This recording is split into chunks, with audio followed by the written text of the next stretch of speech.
Dérivation du lisseur de Kalman.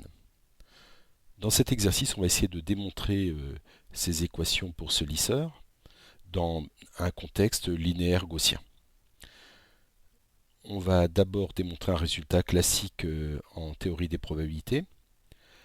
On a donc une variable aléatoire A et une variable aléatoire B. Toutes les deux sont gaussiennes et leur loi jointe est gaussienne.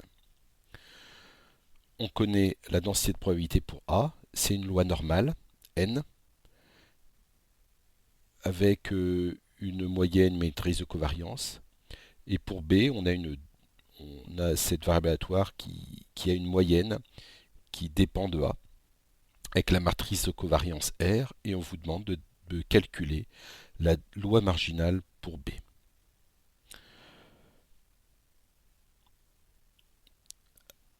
Donc, voilà on a ici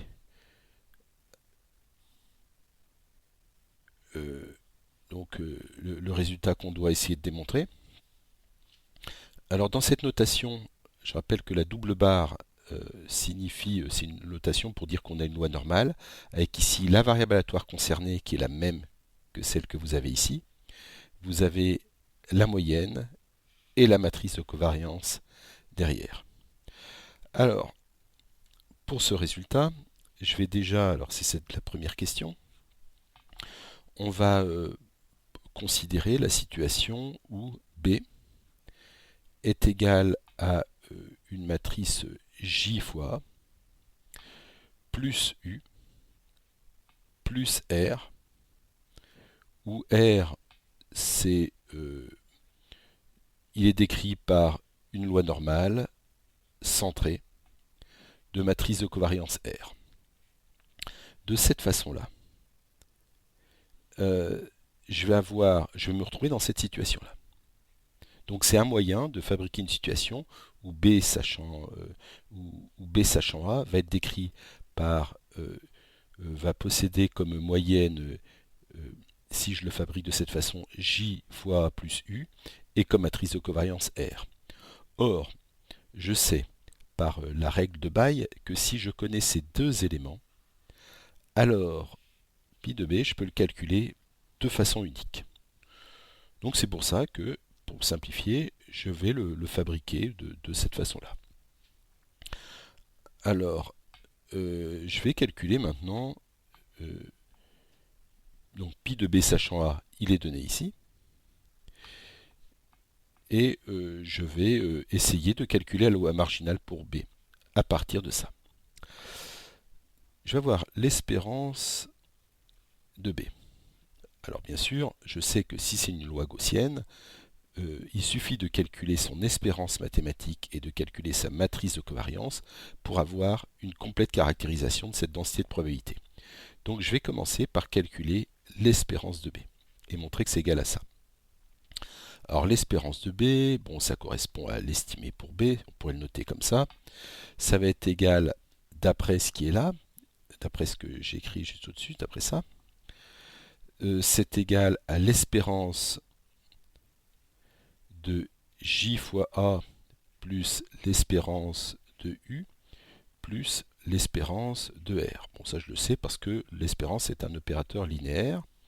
Je peux sortir le J et j'obtiens bien J fois A chapeau plus l'espérance de quelque chose de déterministe, c'est lui-même, plus comme R est centré, c'est 0. Donc j'obtiens bien le résultat qui est indiqué ici. Alors maintenant, je vais passer au deuxième résultat, c'est la matrice de covariance. Donc la matrice de covariance pour B, alors je vais l'appeler, mettons, gamma B. Je vais essayer de montrer que gamma B, c'est ça. Donc, par définition, c'est l'espérance de B moins son espérance mathématique, chapeau transpose, multiplié par B moins B chapeau. Donc ça, c'est l'espérance de... Alors, B, c'est J fois A plus U plus R. Et l'espérance de B, c'est ce qui est donné ici. Donc on voit bien que si je fais la différence de ça avec ça, les U vont se simplifier et je vais obtenir J fois A moins A chapeau plus R transpose multiplié par la même chose A moins A chapeau plus R. Donc il faut que je calcule cette espérance mathématique. Alors ici je vais donc obtenir, si je transpose tout, ça va être l'espérance de... Alors ça me donnait du... alors ici je vais sortir directement le J, ça va me donner J fois l'espérance de A moins A chapeau transpose A moins A chapeau, avec ici J transpose fois J, plus l'espérance de R transpose fois R, plus les espérances croisées, mais je rappelle que R et A sont indépendants, alors sont indépendants ici, donc celui-là, il est indépendant de A, donc on va avoir plus 0. Et ici, je me retrouve donc avec gamma, et ici, je me retrouve avec la matrice de covariance R. Et je me retrouve bien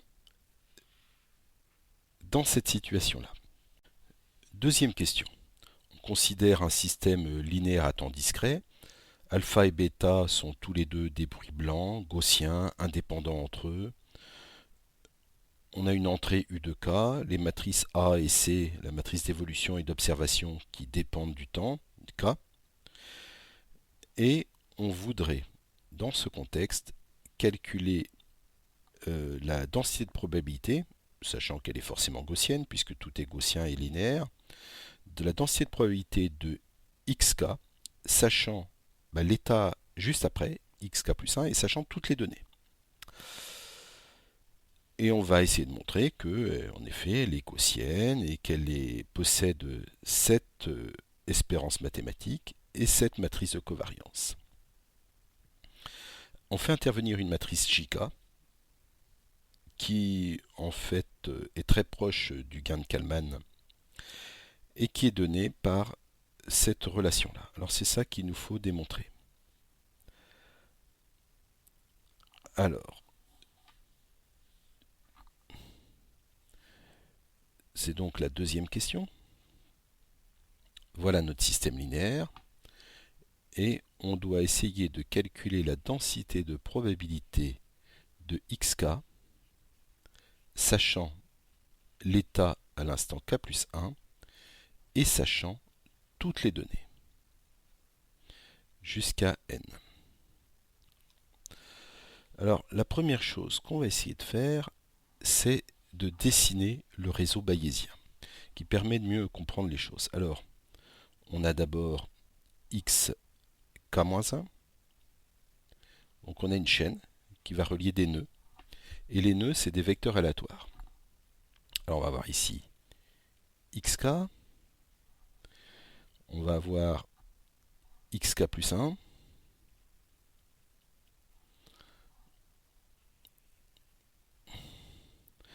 on a les mesures, yk-1, yk, yk plus 1, et on va être relié par des relations de dépendance. Alors, ici, on passe de xk-1 à xk par la relation ak-1 xk-1 plus uk-1 plus alpha k-1. on passe de là à là avec la relation AK XK plus UK plus alpha K. On passe de là à là par la relation. Alors ici, ça va être CK XK plus bêta. Alors là, ça doit être plus bêta K.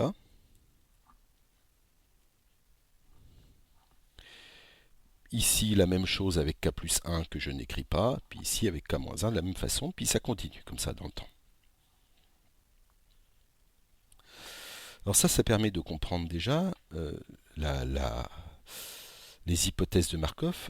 Déjà, on peut, rien que par ce dessin-là, on comprend que la connaissance de YK-1, vu que je peux passer de XK à XK plus, de YK plus 1 à XK que en passant par XK plus 1, en termes de chemin, j'en déduis que la connaissance de XK plus 1 fait que toute information sur YK plus 1 ne me servira à rien pour déduire quoi que ce soit sur l'état à l'instant K. Donc ça se traduit par les hypothèses de Markov que on écrit ici, c'est XK sachant XK plus 1, et puis ici on fait intervenir que le passé. Jusqu'à, donc là ici ça va être jusqu'à K. Donc en effet, tout ce qu'il y a dans le futur, ici, donc ça peut être vu comme le futur, ne me sert à rien à partir du moment où je connais XK plus 1. Alors, hop. Donc, voilà. Alors, une fois que j'ai ça, pour pouvoir calculer pouvoir calculer ça, je vais essayer d'utiliser donc cette quantité-là. Je vais utiliser les équations du fil de Kalman. Alors pour ça, je vais essayer d'introduire une étape qui n'existe pas. Alors, est-ce que je vais arriver à le capturer ça? Hop, je décale ça. Et je vais introduire une sorte d'étape virtuelle. Alors, voilà. Qui n'existe pas. Donc, je vais la mettre ici. Et je vais créer un état intermédiaire. Que je vais appeler de la même façon, je vais appeler XK. Donc, ça va être le même. Hein. Donc, ça veut dire que je passe de là à là par une relation qui est similaire aux autres, mais ça doit être tout simplement l'identité fois xk plus pas de bruit, donc plus 0. Et puis ensuite, ici, je vais pouvoir relier ça là, et je vais supposer que je fais une mesure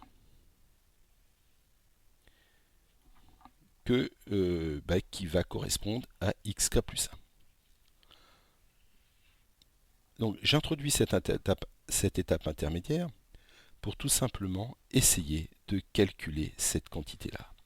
C'est-à-dire, il faut l'interpréter cette quantité-là en disant, j'essaye de calculer la loi de probabilité pour xk, sachant xk plus 1. Et le fait de le connaître fait que je peux le rajouter comme mesure. Et c'est ce que je suis en train de faire ici. Mais je sais ici, plutôt que de rajouter celui-là comme mesure, pour avoir une relation affine, parce que ici, en fait, on a une relation affine parce qu'on a le UK, mais dans les équations du fil de Kalman, on n'a pas quelque chose qui vient se rajouter ici. On n'a pas l'équivalent de UK. Donc, ce que je vais faire, c'est que je vais supposer que je ne mesure pas XK plus 1, mais je vais faire passer le U de l'autre côté pour avoir une relation proche de celle-là. Donc, pour passer d'une relation affine, si vous voulez, ça c'est une relation affine.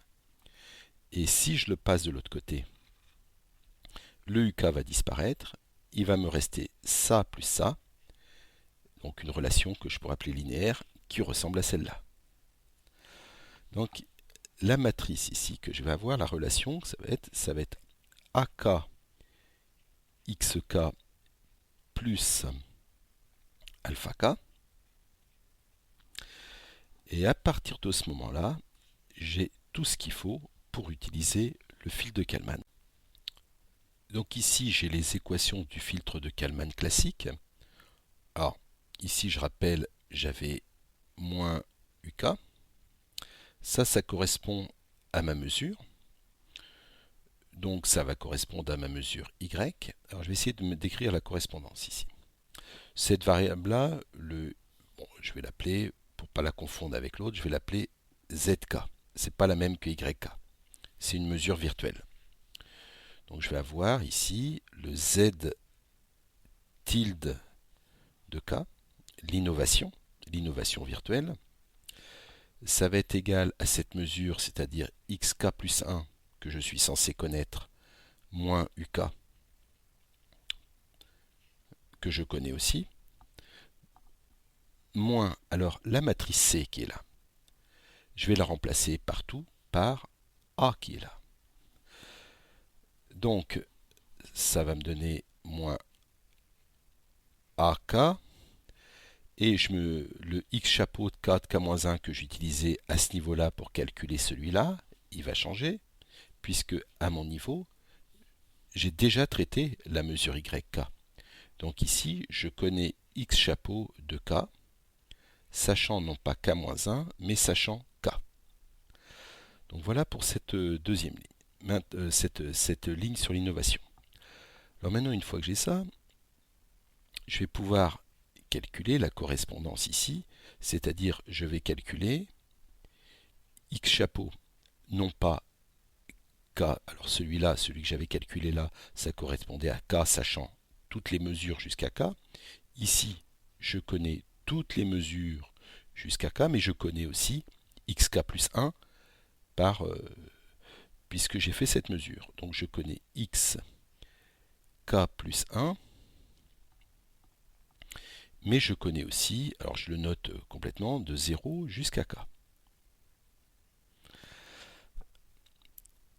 Donc j'applique cette même formule, ça va me donner x chapeau de k sachant k, fait ce que j'avais comme information ici, moins plus un nouveau gain, alors c'est pas le même, je vais l'appeler J, on va voir ce que ça vaut J, c'est le gain de Kalman, multiplié par Z tilde K.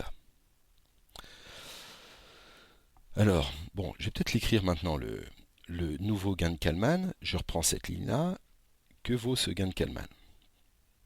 C'est égal, pareil, ce que j'avais calculé, c'était gamma de K sachant K, que j'ai calculé à l'étape juste avant, qui elle n'était pas virtuelle, multiplié par la matrice C, je rappelle que c'est A, AK transpose, multiplié par SK moins 1. Alors c'est pas le même le SK, là je peux l'appeler de la même façon parce que c'est une variable locale, mais je dois le calculer juste avant. SK qui vient de cette ligne-là. Alors dans mon contexte de l'étape virtuelle, ça va correspondre à A. Alors A, je rappelle de ce fait-là, hein, il remplace le C qui est là. Donc je vais avoir AK fois gamma de K sachant K-1, multiplié, sachant K, excusez-moi, multiplié par AK transpose plus gamma bêta. Or, le gamma bêta, dans mon contexte, ça va correspondre à ce bruit qui est là et non pas celui qui est là. Donc, ça va correspondre à gamma alpha.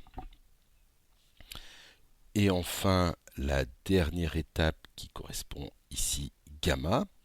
Alors, ces deux K sachant, comme au-dessus, K plus 1 sachant toutes les mesures passées. Alors là, je l'écris de façon complète pour pas qu'il y ait d'ambiguïté.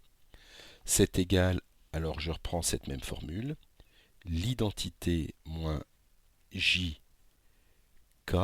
multiplié par AK gamma de K sachant K. Donc, tout ce qui est là me permet de calculer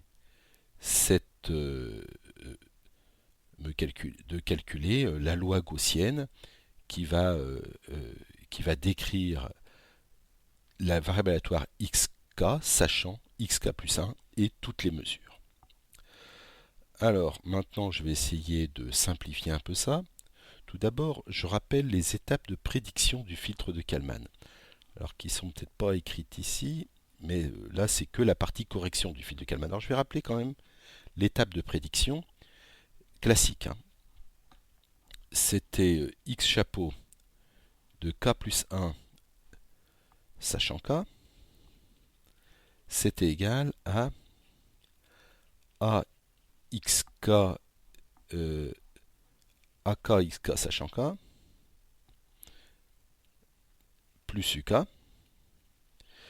Et pareil, je sais par le fil de Kalman classique, gamma de k plus 1 sachant k est égal à ak gamma de k sachant k, ak transpose plus gamma alpha. Donc ça, je dirais que tout ce qui est là, c'est la partie, ça a bien une réalité. Donc c'est bien réel dans le sens où tout ce qui est à gauche est réel, et puis ce qui est à droite, c'est l'étape virtuelle que je viens de rajouter ici pour pouvoir utiliser les fils de Kalman.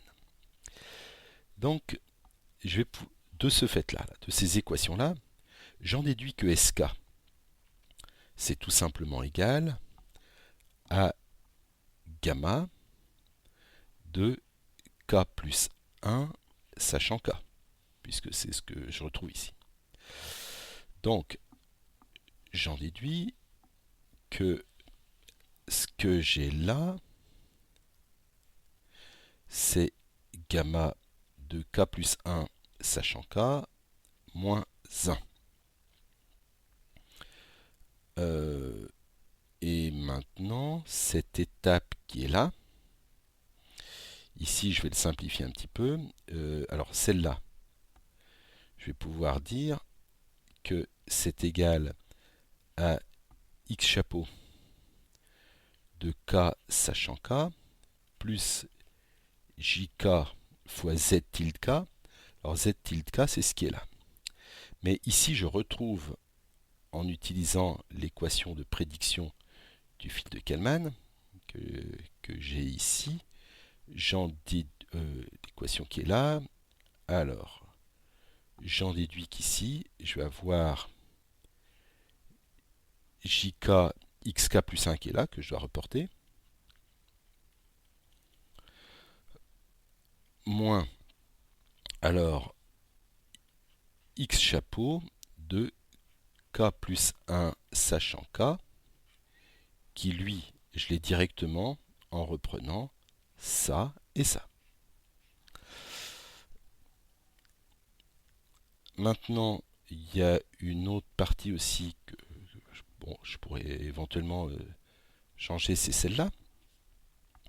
Ici, je vais dire que c'est en distribuant, c'est gamma de k sachant k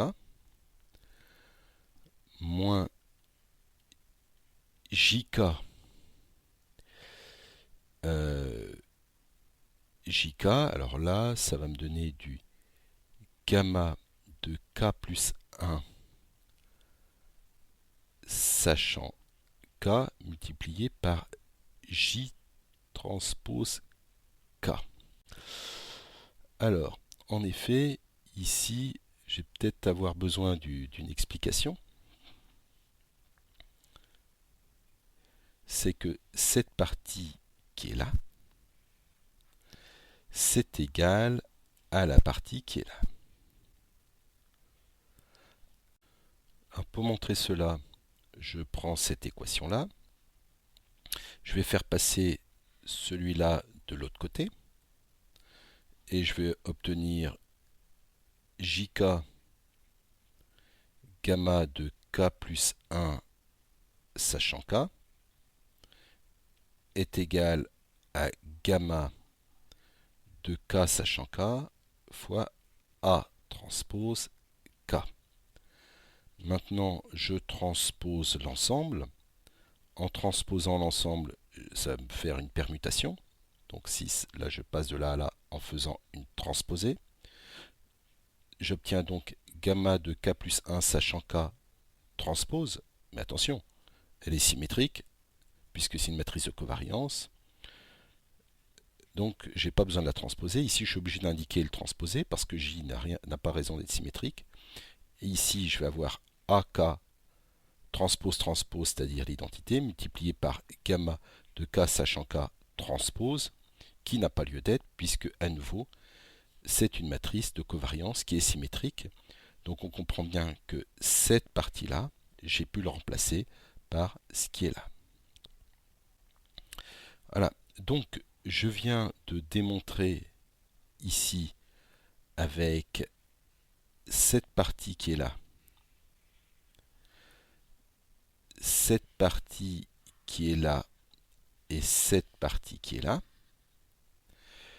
Je viens de démontrer le résultat qui est demandé, à savoir que la densité de probabilité de xk, sachant xk plus 1 et toutes les mesures, c'était une loi gaussienne donnée par cette moyenne, cette espérance mathématique, cette matrice de covariance avec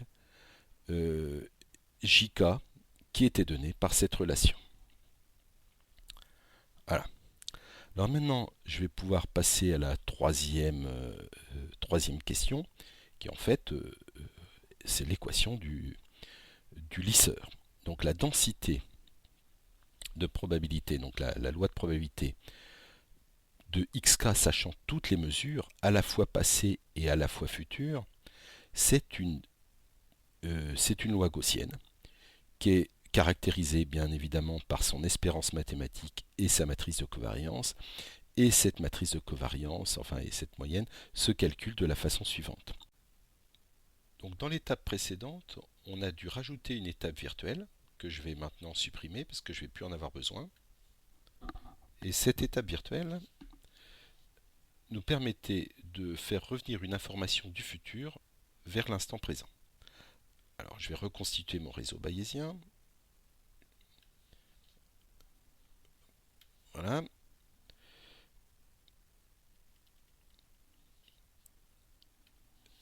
Donc le filtre de Kalman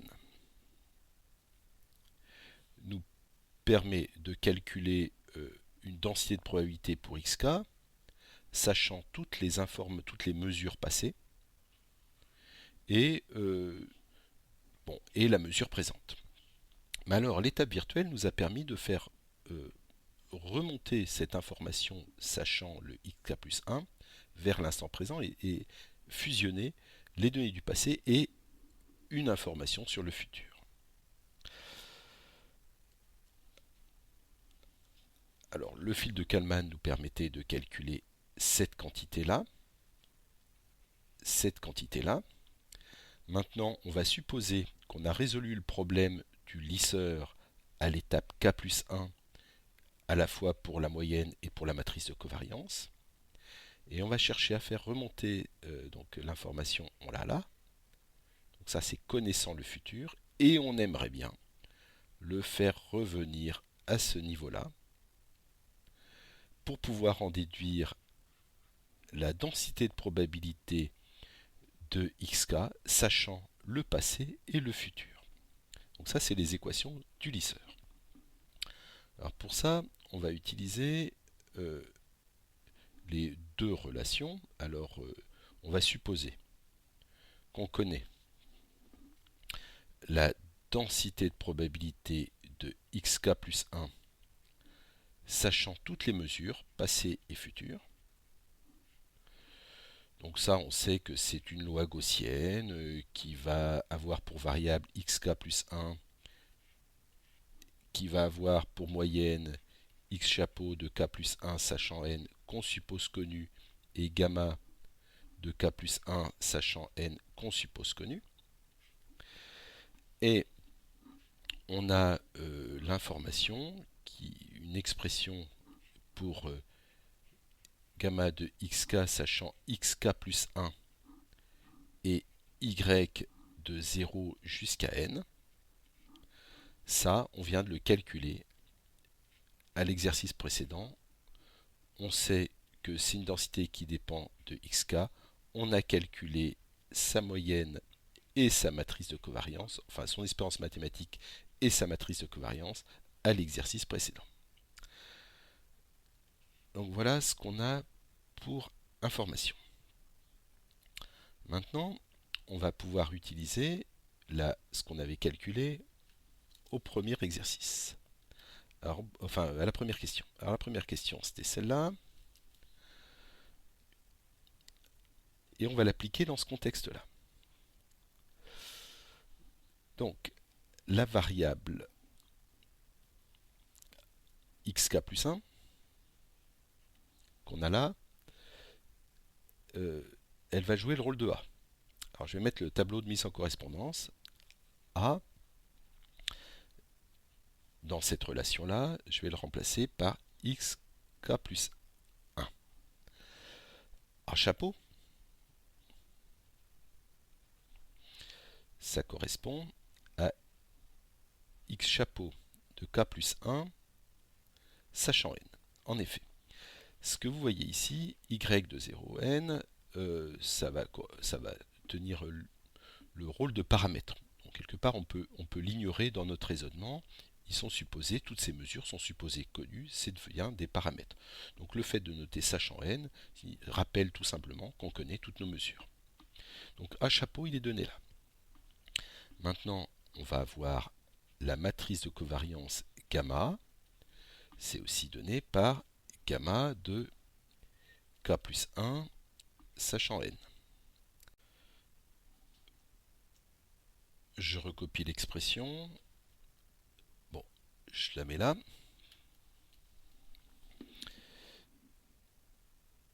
Donc ça, c'est égal à ça. Donc je continue ma mise en correspondance. Je vais donc remplacer B qui est là. Je vais le remplacer par le xk qui est là. Alors, je retrouve le A qui est là. Ça correspond au xk plus 1 et je vais le mettre sous la forme qui est là, donc qui correspond au A chapeau. Donc pour le mettre sous cette même forme, je vais réécrire cette partie-là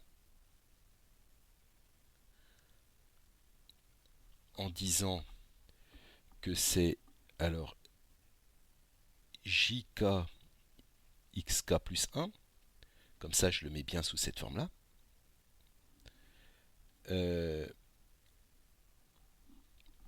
Enfin, je le mets bien sous cette forme-là. Plus la partie U. Alors la partie U, ça va correspondre à tout le reste, c'est-à-dire x chapeau de k sachant k, moins jk x chapeau de k plus 1 sachant k. Donc ça va correspondre à la partie U. Donc U, comme je viens de le dire, c'est x chapeau de k sachant k, moins jk fois x chapeau de k plus 1 sachant k. J correspond à jk. Et enfin, la matrice R correspond à toute cette partie qui est là. Donc c'est la matrice de covariance, là, si vous voulez. R, ça revient à celle qui est écrite là-bas. Donc je le rappelle, bon, R c'est ça. Voilà. Je vais donc reprendre cette équation-là et le réécrire avec cette nouvelle correspondance. Donc j'en déduis que pi de xk sachant y de 0 jusqu'à n, attention ça c'est un paramètre donc je le rajoute tel quel, donc je suis en train d'écrire ça. pi de b, sachant que b correspond à xk. C'est donc une loi normale. Donc je suis en train d'écrire ça. Avec ici xk qui prend le rôle de b. Donc, voilà. Alors ici, je vais réécrire cette partie-là. Donc je vais obtenir x chapeau de k sachant k plus jk fois x chapeau de k plus 1 sachant n moins x chapeau de k plus 1 sachant k.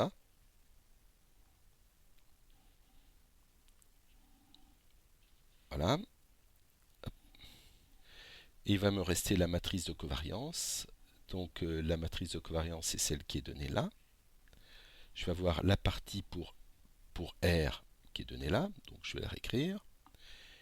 Et donc gamma de k sachant k moins jk. Alors je vais effectuer en même temps la factorisation. Donc je vais obtenir gamma de k plus 1 sachant k moins gamma de k plus 1 sachant n fois jk transpose. Je fais apparaître ainsi ce qu'on me demandait, c'est x chapeau. Donc je lis directement de ça, je l'interprète directement de ça. C'est de k sachant n. Hop, hop, hop, je vais m'arrêter là. Et puis cette partie-là, qui correspond à gamma de k sachant n. Et c'est ce qu'on me demandait de démontrer.